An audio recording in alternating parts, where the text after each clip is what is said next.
Hello friends, welcome to கதம்ப சமையல். இன்றைக்கி நம்ம கதம்ப சமையலில் ஒரு பூண்டு சட்னி ரெசிபி தான் பார்க்க போகிறோம். இந்த பூண்டு சட்னி வந்து இட்லி தோசையோட சூப்பரான காம்பினேஷனாக இருக்குங்க. இட்லியோட ரொம்ப நல்லாயிருக்கும். அதுவும் இல்லாமல் தோசையில் வந்து இந்த மாதிரி மேலே ஸ்ப்ரெட் பண்ணி கொடுத்தோன்னா சாப்பிட்றதுக்கு ரொம்பவே டேஸ்டியாக இருக்கும். நம்ம எத்தனை சைட் டிஷ் செஞ்சாலும் இதையும் கொஞ்சம் கூட வச்சுட்டு தொட்டு சாப்பிட்டோன்னா ரொம்பவே டேஸ்டியாக இருக்கும். வாங்க இப்போ இது எப்படி பண்ணுறதுன்னு பார்த்துடலாம். இப்போது ஒரு மிக்ஸி ஜாரில் 2 கை நிறைய உரிச்ச பூண்டு சேர்த்துக்கலாம்.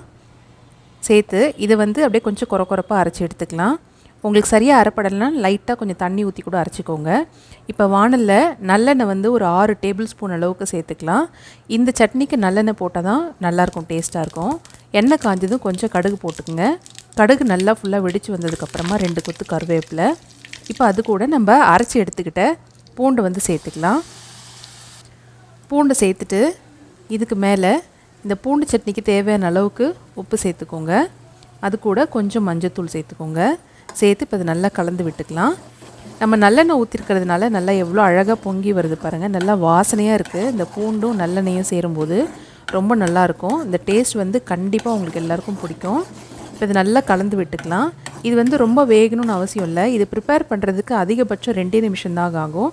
இது ஒரு கொதி வந்து எண்ணெய் கொஞ்சம் தனியாக பிரிய ஆரம்பிக்கணும். பாருங்கள், இப்போ எண்ணெய் இந்தளவுக்கு பிரிய ஆரம்பித்ததுக்கப்புறம் இதில் 1 டேபிள் ஸ்பூன் மிளகாய்த்தூள் சேர்த்து, மிளகாய்த்தூள் போட்டதுமே அடுப்பை ஆஃப் பண்ணிவிடுங்க, இல்லைன்னா மிளகாய்த்தூள் வந்து கருகிடும்.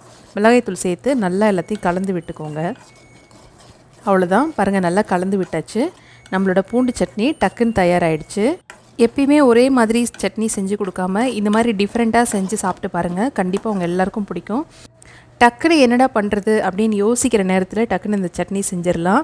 எத்தனை சட்னி செஞ்சாலும் இதையும் நம்ம கூட வச்சுக்கிட்டு தொட்டு சாப்பிடும்போது நமக்கு நிறைய வெரைட்டிஸ் கொடுத்த மாதிரி இருக்கும்.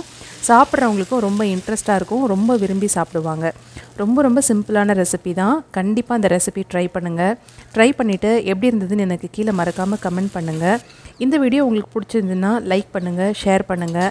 மறக்காமல் நம்ம சேனலுக்கு கீழே இருக்க சப்ஸ்கிரைப் பட்டனை ப்ரெஸ் பண்ணிட்டு பக்கத்தில் இருக்க பெல் பட்டனையும் ப்ரெஸ் பண்ணிக்கோங்க. அப்போ தான் நான் போடுற வீடியோலாம் உங்களுக்கு உடனே நோட்டிஃபிகேஷனாக வரும்.